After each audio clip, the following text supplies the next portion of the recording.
Hello বন্ধুগণ, আজকে আমি তোমাদেরকে বোঝাবো ফিউডালিজম টু ক্যাপিটালিজমের যে ডিবেট, সামন্ততন্ত্র থেকে ধনতন্ত্রের যে ডিবেট, সেটা আমি তোমাদেরকে বোঝাবো আজকে।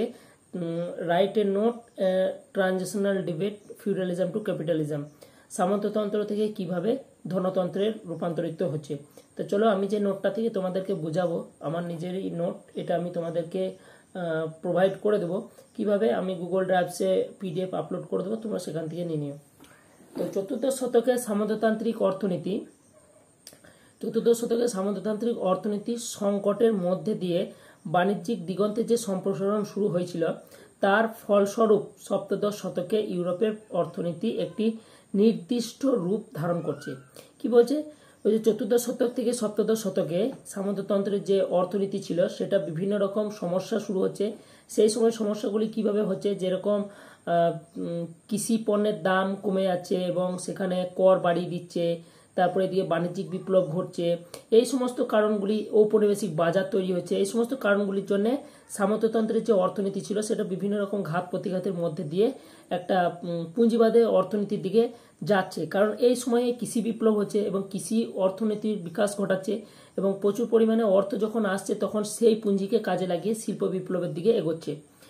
তারপরে কি বলছে, যে সামন্ততান্ত্রিক অর্থনৈতিক কাঠামো সম্পূর্ণভাবে অদৃশ্য হয়ে যাচ্ছে না, সেই জায়গাটা পূরণ করছে কে?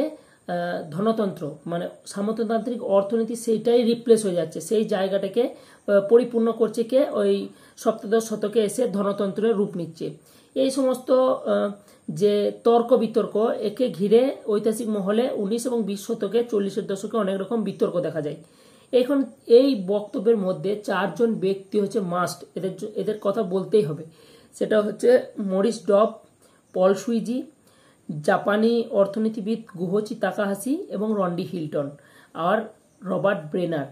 এবারে ডিবেট বলতে আমরা সবসময় জানি যে একে অপরের সাথে তর্ক বিতর্ক করা, এবং এদের মধ্যে যে ডিবেট, কেউ বলছে যে সামন্ততন্ত্র থেকে ধনতন্ত্রে যে রূপান্তরিত হচ্ছে সেটাকে কেউ মেনে নিচ্ছে, কেউ মেনে নিচ্ছে না। এই সম্পর্কে কোনো ঐতিহাসিক অনেক রকম বিভিন্ন রকমের মত দিচ্ছে, সেগুলো আমরা জানবো।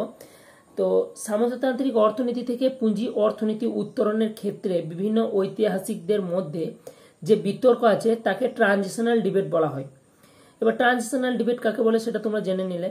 সামন্ততন্ত্রের পতন এবং পুঁজিবাদের উত্থান নিয়ে তিনটি মতবাদ তৈরি হয়। এটা কিন্তু তোমাদেরকে মনে রাখতে হবে, তিনটে মতবাদ। একটা হচ্ছে বাজার তত্ত্ব, একটা হচ্ছে মার্ক্সবাদী তত্ত্ব, আর একটা হচ্ছে জনসংখ্যাবাদী তত্ত্ব। এবার সাধারণ বিষয়, যখন বাজার বাড়বে এবং জনসংখ্যা বাড়বে, যত জনসংখ্যা বাড়বে তত চাহিদা বাড়বে, চাহিদা বাড়ার সাথে সাথে বাজারের তৈরি হবে, এবং বাজারের সাথে সাথে কি হবে না, বৈদেশিক বাণিজ্য বাড়বে এবং সেখানে আমদানি রপ্তানি বাড়বে।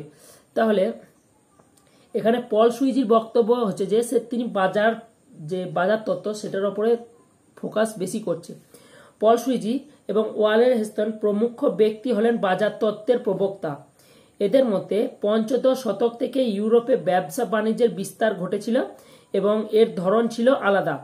ক্রুসেডের সময় থেকে ইউরোপের ব্যবসা বাণিজ্যের যে বিকাশ বা সূত্রপাত যুগে শুরু হয়েছিল। বাণিজ্য বিস্তারে শুরু হয় এবং ইউরোপে বিভিন্ন দেশে, এশিয়া, আফ্রিকা এবং আমেরিকা উপনিবেশ স্থাপন করে।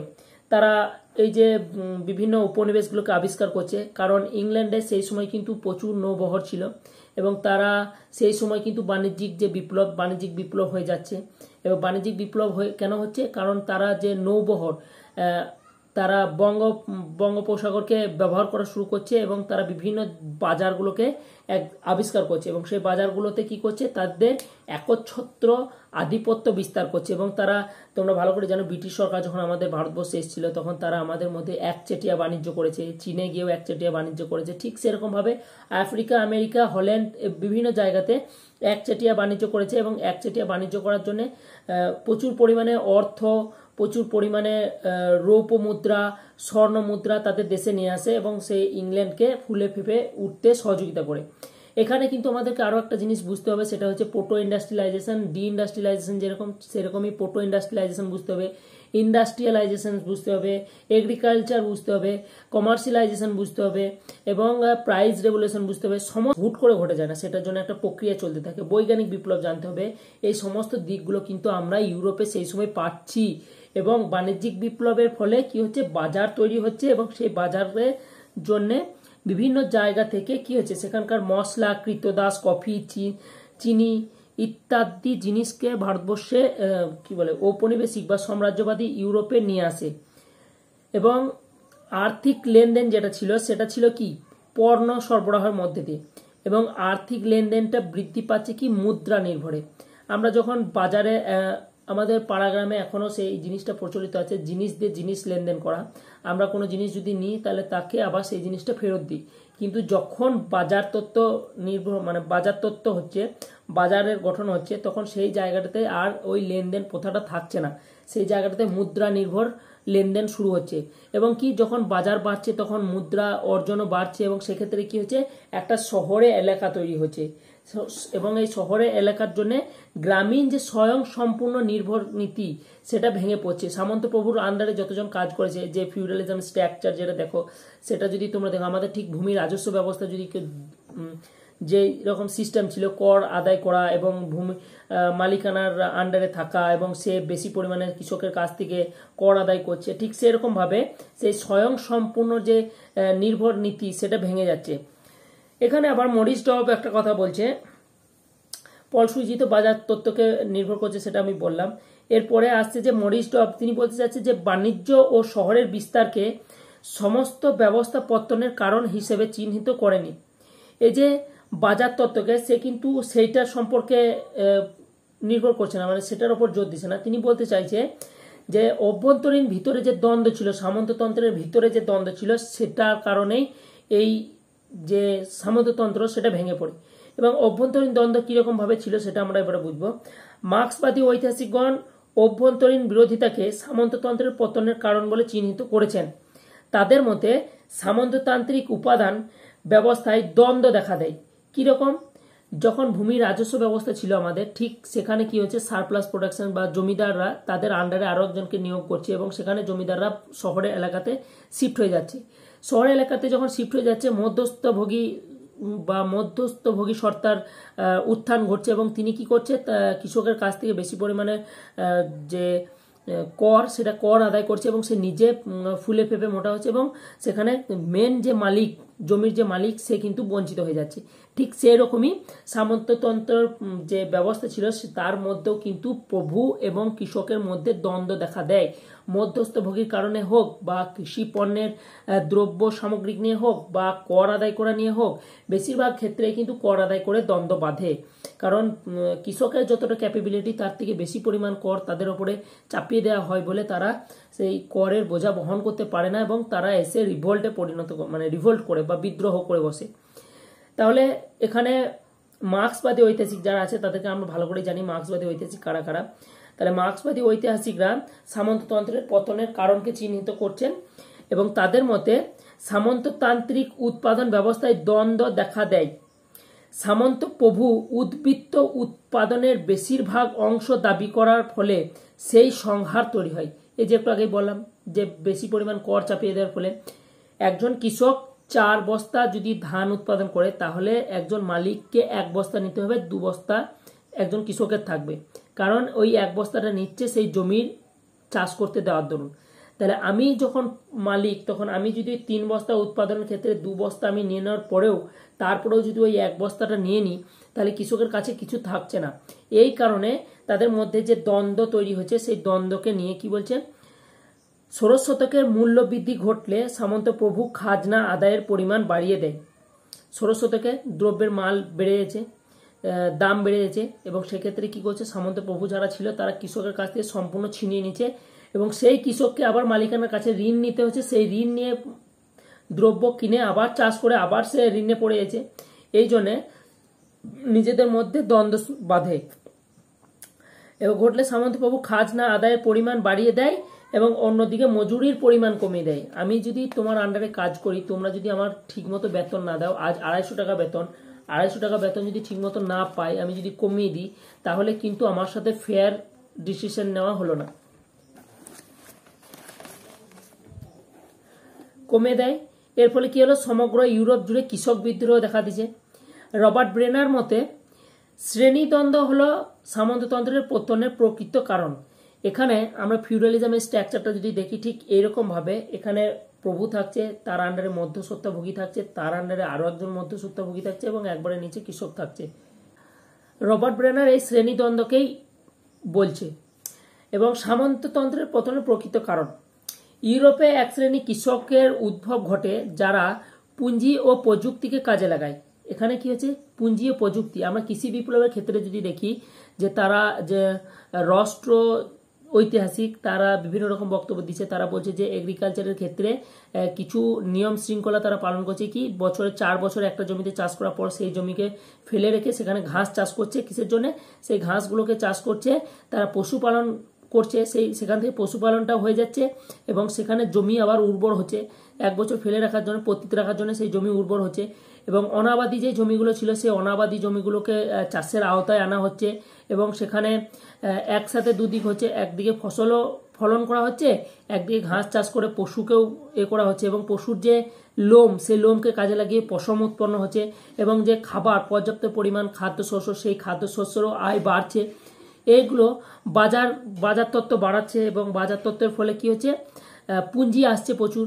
এবং এই যে তখন ইংল্যান্ডের যে কৃষি বিপ্লবের ফলে যে তারা এই নিয়মটাকে চালু করছে এবং যে পশুপালনের ফলে যে পশুর যে পশম, সেই পশম বিদেশে রপ্তানি করছে এবং রপ্তানি করার পরে প্রচুর পরিমাণে অর্থ মুনাফা কাজে সেই কৃষকের কাছে আসছে এবং সেই কৃষক কি করছে, প্রযুক্তি, যেমন চাষির ক্ষেত্রে প্রযুক্তি ব্যবহার করতে হবে, উন্নত মানের সার বা ফার্টিলাইজার ব্যবহার করতে হবে। তারপরে হচ্ছে যে লাঙ্গল, তারপরে হচ্ছে যে উন্নয়ন, যে এখন ট্রাক্টর আর যে যন্ত্রপাতি, সেই যন্ত্রপাতি ব্যবহার করতে হবে।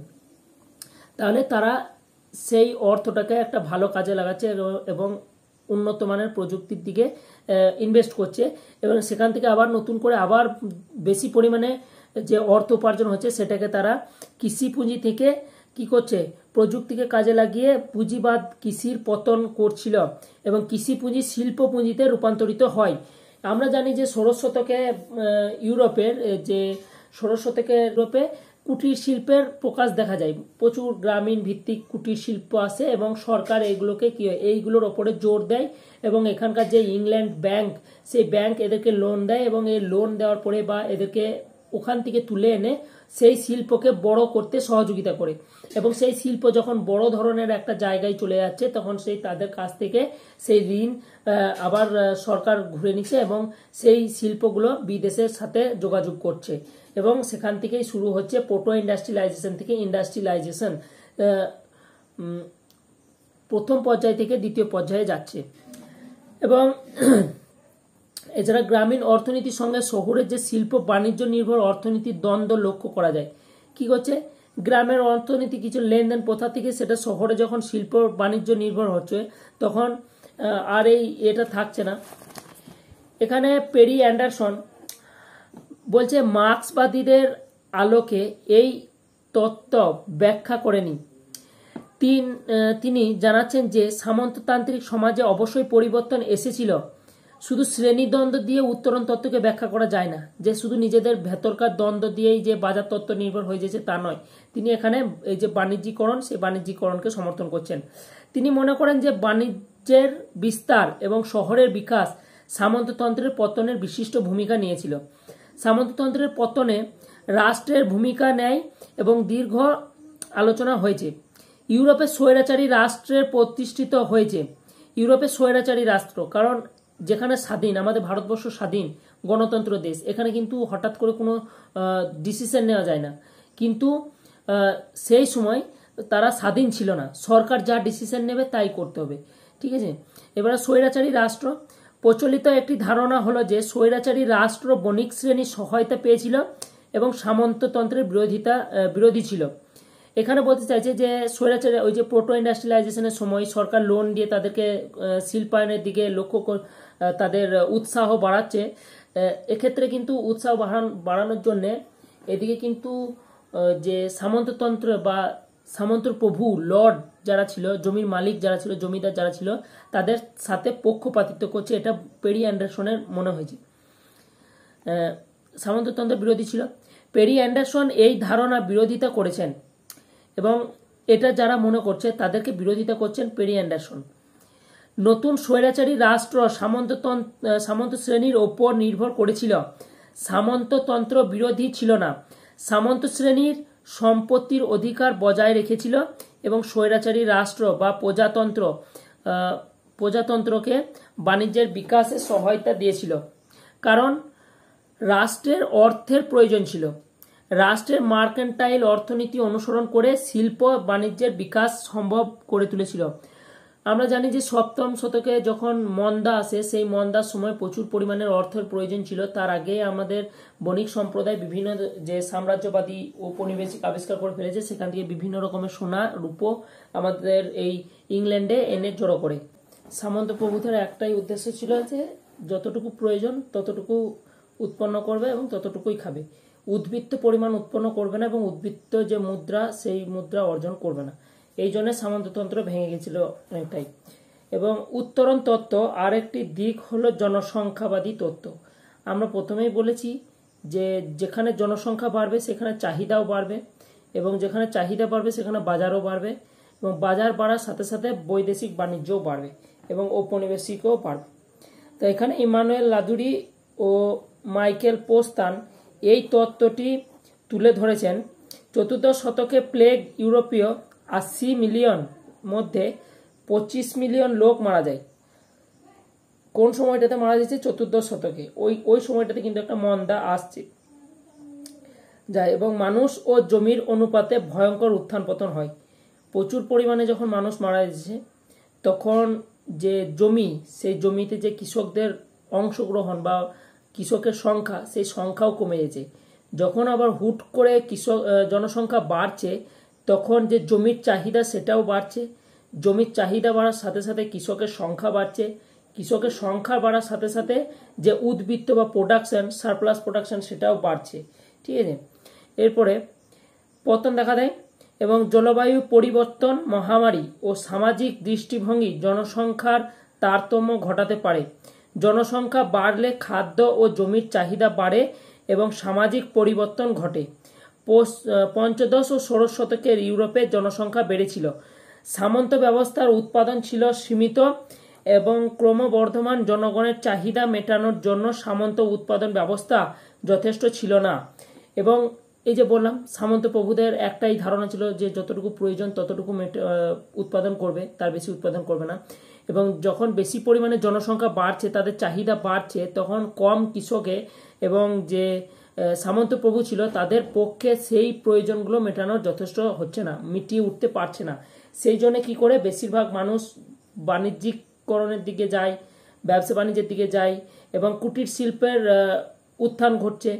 এই জন্যে কি হচ্ছে, জনসংখ্যাবাদী তত্ত্বকে বেশি করে জোর দেওয়া হচ্ছে। এবং কি বলছে যে সামন্ত প্রভু কৃষকের মধ্যে সংঘাত বেড়েছিল, কারণ ভূস্বামী বাড়তি খাজনা আদায়ের চেষ্টা করছিল।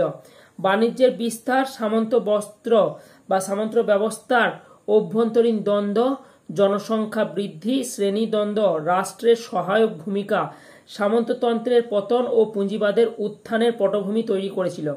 সামন্ত বা সমাজ বিবর্তনের বিশেষ পর্বে উৎপাদন নির্ভর করে উৎপাদনের উপকরণের উপর এবং উৎপাদনের সম্পর্কের ওপর। Focus of the productions of relations of productions. Paul Sweezy ও ওয়ালেস্টন জানিয়েছেন যে বহিরের শক্তির চাপে বা বাইরের শক্তির কাছে সামন্ততন্ত্রের পতন হয়।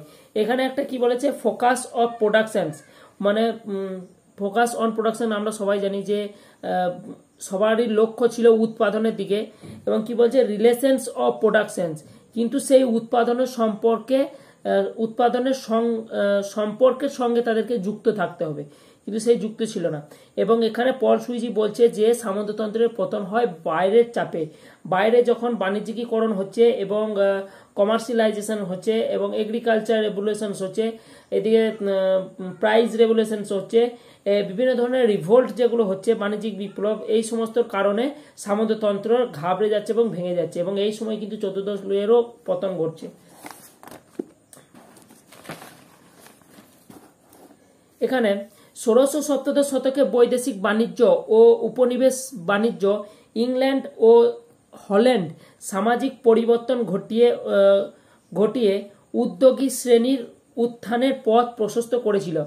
ওই যে প্রথমে বললাম প্রোটো ইন্ডাস্ট্রিয়ালাইজেশনের যে ব্যাপারটা, যে কুটির শিল্প আসছে এবং তারা উদ্যোগী হচ্ছে এবং সরকার তাদের উদ্যোগ দেখে তাদেরকে লোন প্রোভাইড করছে বা তাদেরকে একটা নির্দিষ্ট জায়গায় পৌঁছানোর জন্য তাদের পিছনে কি করছে, যে অর্থ বিনিয়োগ করছে।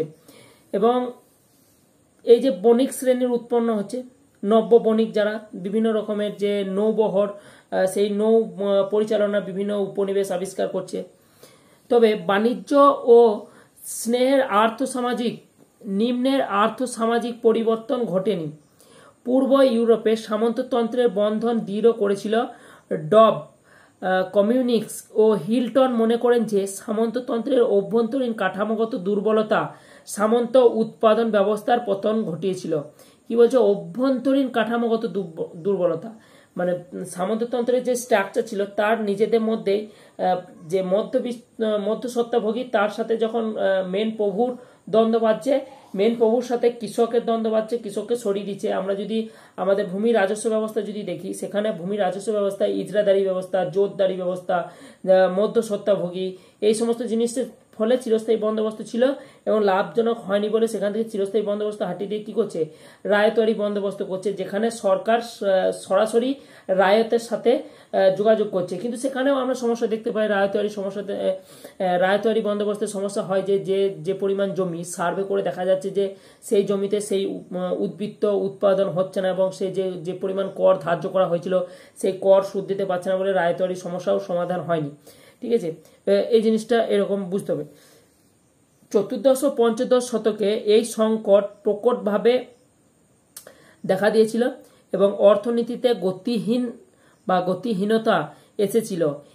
পুঁজিবাদের উৎপত্তি হলো উপাদান পদ্ধতি এবং উপাদান সম্পর্কের পরিবর্তনের মধ্যে দিয়ে। উপাদান পদ্ধতি, এই যে কৃষি বা এগ্রিকালচার রেগুলেশন যখন হচ্ছে তখন কি করছে, তারা একটা নিয়ম অনুসারে করছে, এগ্রিকালচার করছে। তারা কি করছে, দুটো জমি যদি থাকছে তাহলে একটা জমিতে একটানা একবার চাষ করে নেওয়ার পরে সেই জমি 2 বিঘে যদি জমি থাকে 1 বিঘে জমিতে চাষ করছে, 1 বিঘে জমিতে ঘাস চাষ করছে এবং সেই ঘাস চাষ করার ফলে কি হচ্ছে, সেই ঘাস পশুপালনের মধ্যে দিয়ে একটা আলাদা শিল্প তৈরি হচ্ছে, যেখানে থেকে লোম, যে ভেড়ার লোম ছিল সেই ভেড়ার লোমগুলোকে নিয়ে পশম তৈরিতে কাজে লাগছে।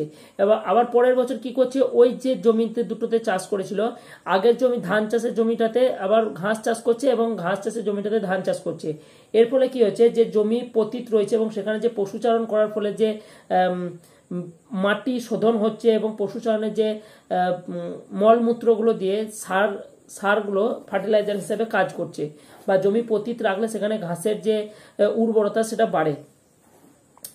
এই যে পরিবর্তন আসছে এবং সেই পরিবর্তনের পরে উদ্বৃত্ত যখন উৎপাদন হচ্ছে এবং সেটা তারা সেই পুঁজিগুলোকে গড়ে কি করছে, শ্রমিক বা কারখানার দিকে যাচ্ছে এবং কারখানা তৈরি করছে এবং পর্যাপ্ত পরিমাণে সেখানে লেবারও পাচ্ছে তারা, এবং পুঁজি গড়ে ওঠে, মজুরি দিয়ে শ্রম কেনা হয়।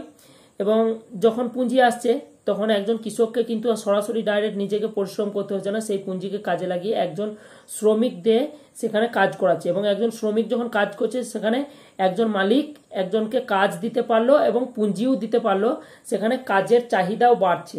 ঠিক আছে, এবং বাজারের চাহিদার দিকে তাকিয়ে বৃহৎ আকারের পণ্য উৎপাদনের ব্যবস্থা করা হয়।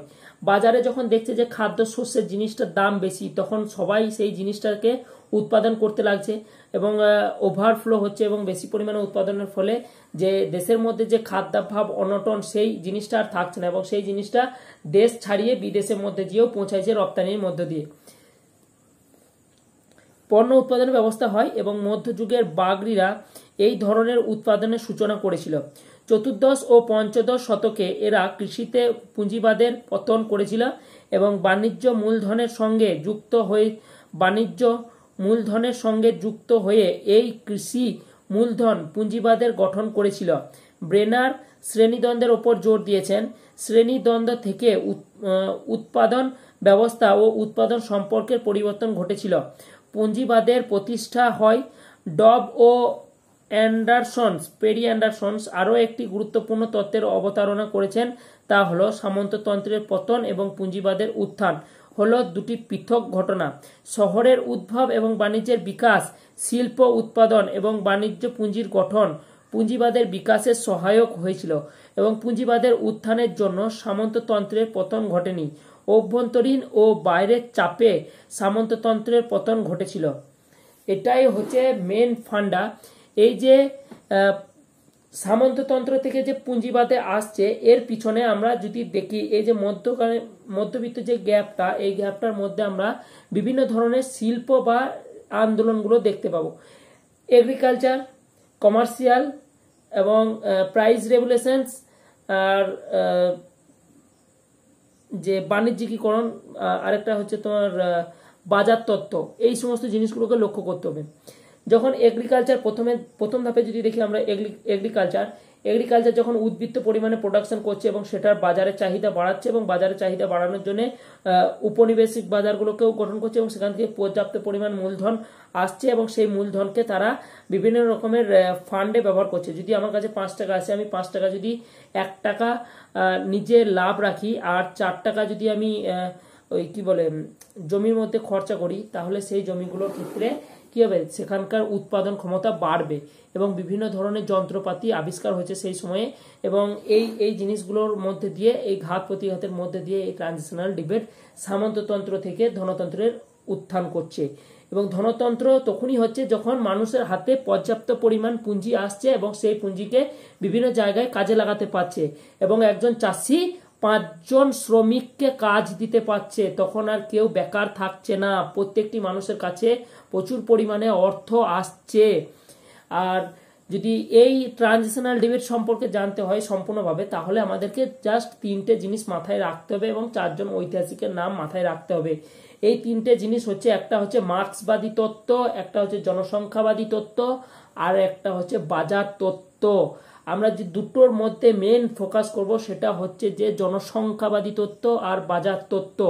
যদি জনসংখ্যা বাড়ে তাহলে দেশের মধ্যে সেই জিনিসের চাহিদাও বাড়বে এবং সেই চাহিদা বাড়লে বাজারের তৈরি হবে এবং বাজার বাড়লে সেই বাজার থেকে পর্যাপ্ত পরিমাণ যে মুনাফা, যে পুঁজি, সেই পুঁজি একজন ক্যাপিটালিজমের সৃষ্টি করে বা ক্যাপিটালিজমের উৎপত্তি করছে।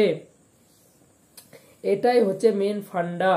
যদি কেউ কোনো জায়গা বুঝতে না পেরে থাকো, তাহলে তোমরা আমার যে কমেন্ট থাকবে সেই কমেন্ট সেকশনে সেই জায়গাটা আমাকে বলবে, আমি দ্বিতীয়বার হয়তো বুঝে দেওয়ার চেষ্টা করব।